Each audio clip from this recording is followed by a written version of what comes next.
हाथ में ये जो डिवाइस है ना, हमारा फोन, कभी सोचा है ये हमारी जिंदगी की दिशा कैसे तय कर रहा है? आज इसी पर बात करेंगे, एक ऐसा टॉपिक जो हम सब से जुड़ा है। चलिए शुरू करते हैं। ये बात कितनी सीधी और कितनी सच्ची है ना? हम सब ने ये महसूस किया है। और ये सिर्फ डेटा या कुछ मिनट की बात नहीं है, नहीं, ये जिंदगी की उन दो सबसे कीमती चीजों की बात है जो वापस नहीं आ सकती, हमारा वक्त और हमारा ध्यान। और सच कहूँ तो हम सब इस जाल में कभी न कभी फंसे हैं। फोन उठाते हैं ये सोच करके बस एक वीडियो देखना है और पता ही नहीं चलता कि कब 2 घंटे निकल गए। ये एक ऐसा अंतहीन लूप है जिसमें फंसना तो बहुत आसान है, पर ये हमें कहीं लेकर नहीं जाता। और फिर जब ये बर्बाद हुआ वक्त कचोटता है तो क्या होता है? फ्रस्ट्रेशन। मन में सवाल आते हैं, मैं पीछे क्यों हूँ, बाकी सब लोग आगे कैसे बढ़ रहे हैं? और ये एक बहुत ही खतरनाक सोच है जो हमें कुछ भी करने से रोक देती है। तो यहीं पे कहानी में एक बड़ा ट्विस्ट आता है। देखिए, सफलता कोई किस्मत का खेल नहीं है, ये सही माइंडसेट और सही एक्शन का नतीजा है। इसको समझने के लिए चलिए 2 अलग-अलग तरह की सोच पर नजर डालते हैं। यहाँ पर ना 2 रास्ते बिल्कुल साफ हैं। एक तरफ है शिकायत करने वाला जो हमेशा बहाने बनाता रहता है, और दूसरी तरफ है कुछ कर दिखाने वाला जो दूसरों की कामयाबी से जलने के बजाय ये सीखने की कोशिश करता है कि आखिर उन्होंने ये किया कैसे। और सबसे जरूरी बात, चुनना हमें ही है कि किस रास्ते पर चलना है। और इस चुनाव का असर बहुत गहरा होता है। जो इंसान सिर्फ खाली बैठा रहता है ना, वो धीरे धीरे सिर्फ शिकायतें करने वाला बनकर रह जाता है।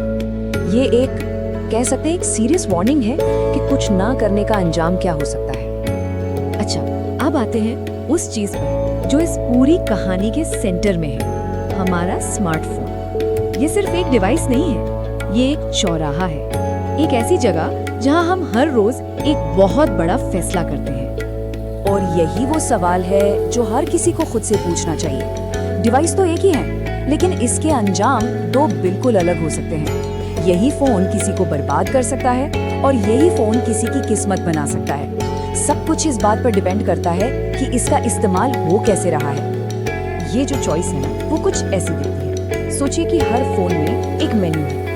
एक तरफ है बेकार की रील्स जो वक्त और डेटा दोनों खत्म करती हैं, और दूसरी तरफ सीखने वाले पॉडकास्ट, नए स्किल्स, इन्वेस्टमेंट्स की जानकारी। चॉइस पूरी तरह से हमारे हाथ में है। तो सवाल ये है कि अगर कोई खुद को भटका हुआ महसूस कर रहा है तो वो तरक्की की राह कैसे चुने?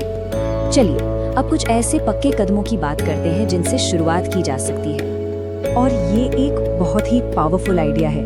ज्यादातर लोग इसलिए अटके रहते हैं क्योंकि उन्हें अपना लक्ष्य या पैशन नहीं पता होता। पर सच तो ये है कि जब हम कुछ करना शुरू करते हैं ना, तो रास्ता अपने आप साफ होने लगता है। बस कहीं से एक शुरुआत करने की जरूरत है। इस प्रोसेस को ऐसे समझ सकते हैं, कोई भी एक स्किल पकड़ लीजिए जिसमें थोड़ी भी दिलचस्पी हो। उसके बारे में जानकारी इकट्ठा करिए, पढ़िए, सीखिए, उस पर जी जान से मेहनत कीजिए। आप देखेंगे कि धीरे धीरे इसी मेहनत और सीखने के प्रोसेस से असली लक्ष्य खुद ब खुद सामने आ जाएगा। और इसी चीज को कहते हैं डिजिटल डिसिप्लिन। ये कोई रोक टोक लगाने के बारे में नहीं है, नहीं, ये जानबूझकर अपने फोन को बर्बादी के एक रास्ते से हटाकर तरक्की के एक पावरफुल टूल में बदलने के बारे में है। तो अब जब हम इस पूरी बातचीत के अंत की ओर बढ़ रहे हैं, तो एक उस गोल्डन रूल पर ध्यान देते हैं जो इस तेजी से बदलती दुनिया में हर कामयाबी की बुनियाद है। ये एक फंडामेंटल सच है। टेक्नोलॉजी, जॉब्स, ये पूरी दुनिया लगातार बदल रही है। ऐसे में आगे बढ़ने का सिर्फ और सिर्फ एक ही रास्ता है, लगातार सीखते रहना। अब सीखना कोई ऑप्शन नहीं है, ये सर्वाइवल के लिए जरूरी है। तो एक्शन प्लान क्या है? पहला स्टेप, अपना लक्ष्य पहचानिए। बिल्कुल साफ साफ पता होना चाहिए कि पाना क्या है। दूसरा स्टेप, सिर्फ प्लान मत बनाइए, उस पर काम कीजिए। हर दिन लगातार उस लक्ष्य की तरफ मेहनत कीजिए।